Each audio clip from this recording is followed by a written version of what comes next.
Hi, this is John Kehoe, and I'm here in Phillips to talk to you about a human rights violation. Dr. Nick Begich, his interpretation of the Radiofrequency Radiation Dosimetry Handbook by the U.S. Air Force, written in 1982, to quote Dr. Nick Begich from 165 and 166, his book, Angels Don't Play This, HAARP.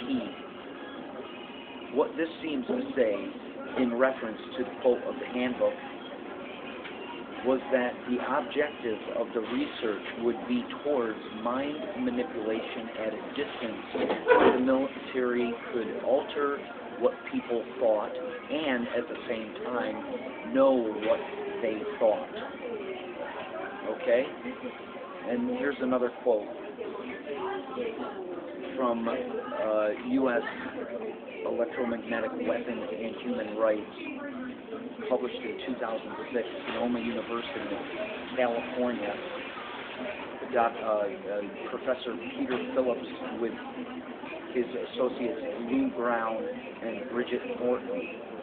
This research explores the current capabilities of the United States military to use electromagnetic devices to harass, intimidate, and kill individuals, and the continuing possibilities of violations of human rights by the testing and deployment of these weapons. So these weapon systems are a result of the exploitation of what was developed during the space exploration in the 1960s with biotelepathy, to read the body states of the people in space through frequency.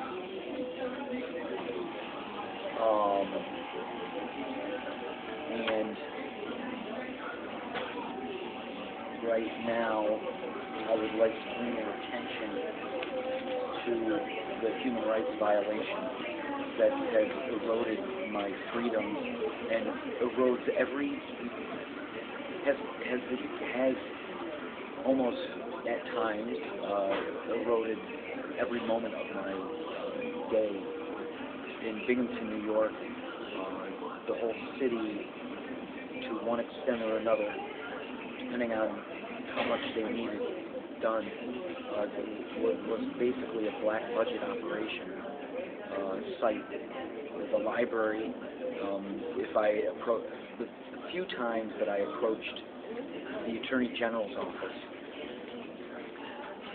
sandwiched in was their interference. When I first approached their office, I wasn't interfered with, and then the last time I did was not interfered with. It was just the meat in the center, sandwiches, so to speak.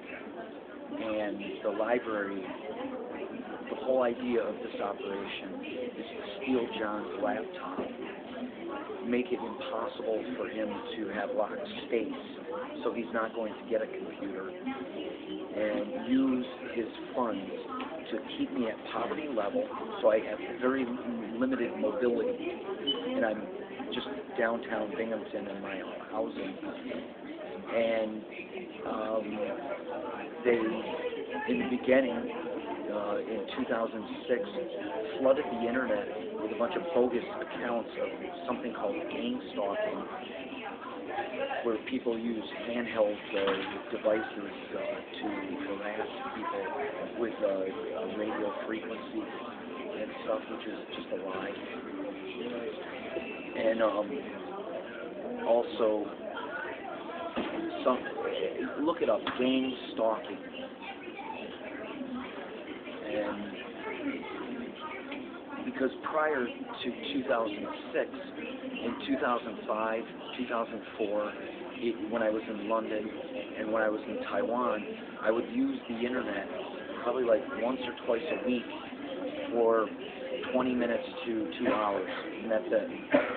So what they needed to do was get me to use the internet for hours and hours and hours, and that was to steal my books, steal every other opportunity I had, so I had nothing else to do but sit in front of a computer and be harassed in a library.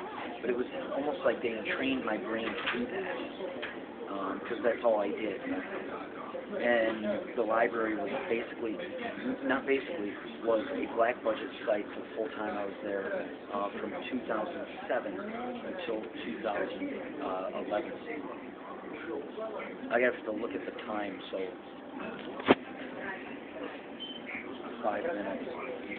So now I'm in New York City. Things are changed. I'm still avoiding. My life has basically been to avoid what I encountered in Guangzhou, which is just setups and behind-the-scenes manipulation of people. And these weapon systems are able to get hordes of people by the dozens here in New York to just disregard what they otherwise would be thinking and just do the accord of somebody else, which I've had subway cars fully enrolled, everybody from a mother and child to an elderly person to a retired engineer to students to maybe a medical doctor, and these are just staged to get me to react or do something. And it'll have some person who's sitting in front of me cough incessantly. Everybody acts like nothing is happening, and the guy is exaggerating and forcing his cough the whole time in the car.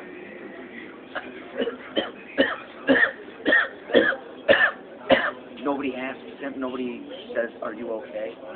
It's just a planned endeavor. That's just one example of a variation on a theme. It's sick. But that's a whole other story. I don't want to get into that. It's just one element of this, which is using people to do very unusual, extraordinary, excessive behaviors to get a response from me. And that the libraries are still used to some extent. I'm going to cut this short and be back with you later. Thanks. Bye.